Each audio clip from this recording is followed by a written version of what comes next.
It's interesting that you mentioned Apple earlier, actually. There's a question that came in that actually about something I'm particularly interested in.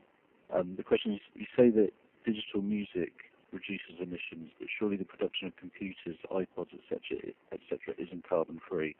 The digital world has its own carbon footprint. Can you comment on how digital compares with physical products in this respect? Well, when I was young, I used to buy a record every week, a vinyl record. Somebody had to go and explore for oil, drill for it, pump it out, take it to a refinery, refine it, put it through an incredibly energy-intensive process to make vinyl. Then it would be imprinted with the information on it and packaged and shipped to a shop. I would have to travel and go and get that, bring it back. If it didn't sell, it would go in a hole in the ground. If I broke it or got fed up with it, it would go in a hole in the ground, etc., etc. And what digitization of books and music is doing is taking away all that stuff and just transmitting the information. And yes, that has a carbon footprint associated with it, but through techniques like server virtualization, an awful lot of internet companies are now slashing their emissions by a factor of 5, a factor of 6. And it's estimated that in 2020, the amount of carbon savings that the ICT industry will be delivering through this sort of sales and other control systems will be at least 5 times its own carbon footprint. So yes, there is a cost, as there always is if you're shifting from one mode to another, but it's worth it in the long run, provided of course you don't burn all your iTunes sales to CD, because if you do that, you might as well have just gone and bought the CD in the first place. Yeah. Okay, Deborah, I'll just ask you now the questions more about the, I suppose, on the management side of things, really. And the question is, what do you see as the value of green teams in businesses? Well, I think, we've seen a huge value in that. In fact, at the foundation, we've put out a kit basically for businesses called David Suzuki at Work, and it guides businesses through the process of setting up a green team within their organization. And we've had tremendous feedback on this toolkit, and the uptake has been really exceeded all our expectations. It seems like there's a real thirst for this. As I was mentioning briefly in the presentation, there is generally, when we see polling of public concern, the environment and climate change are always near the top of those public concerns, and people are often just waiting for some outlet to that concern. And when they have an opportunity to get involved at work, it can be very powerful. And certainly, employees also are, as I mentioned in the presentation, really great source of ideas about often very practical things that can be done in a business. So we really promote the idea of setting up green teams. The one caution, I suppose, is that it's really useful to integrate the green teams well into an organization. So you need to have both the top level commitment and the green teams working together if you really want to get some power from them. Okay, thanks. Gareth, maybe you'd have some comments on that. Yeah, I agree completely with Deborah about getting, there's a huge intellectual capital in every organization, and if you ask people for their ideas, you'll get a lot more ideas than you try and think them up yourself.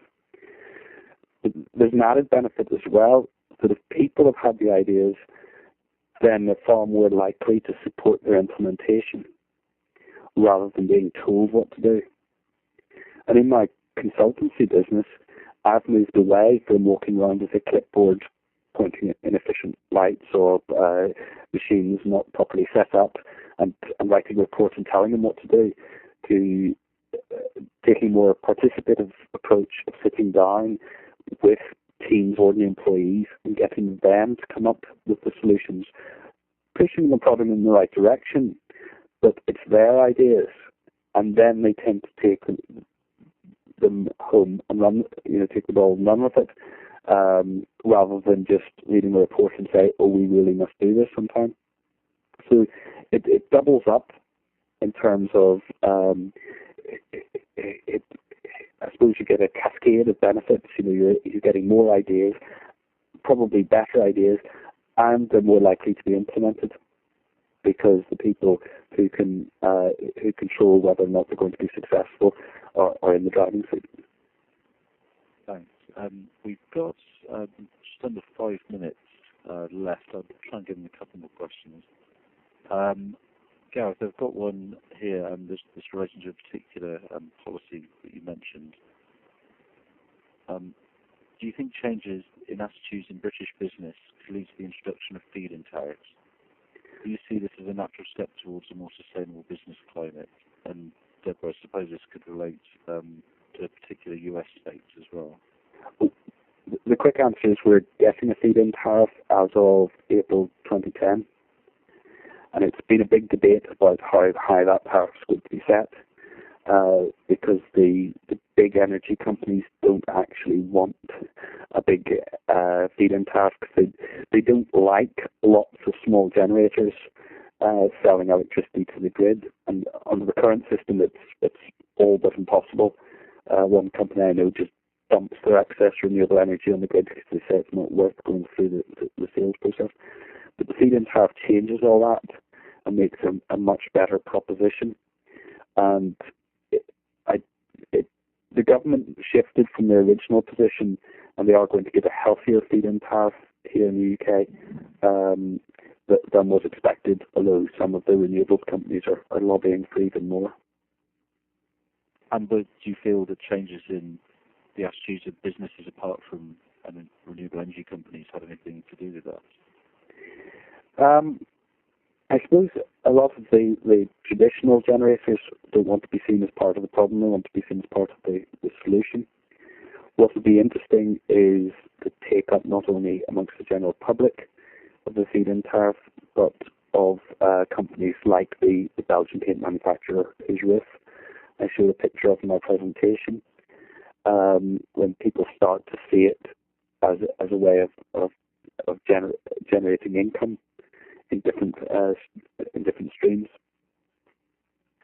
And Deborah, I wonder if you'd want to comment. I know some US states do have feed-in tariffs, but how is that happening in the States? Yeah. Well, to be honest, I'm not really familiar with what's happening in the United States with respect to feed-in tariffs. But in Canada, in fact, the David Suzuki Foundation was involved in really promoting the development of a feed-in tariff in Ontario, which is Canada's largest province. It's the province that has Toronto in the Greater Toronto area. And we see this as obviously a very positive development. It's a way to encourage the growth of renewable energy more efficiently than you could do just from merely doing it from the top down, and as Garth has discussed. And we're definitely hoping to see feed-in tariffs develop elsewhere in Canada and throughout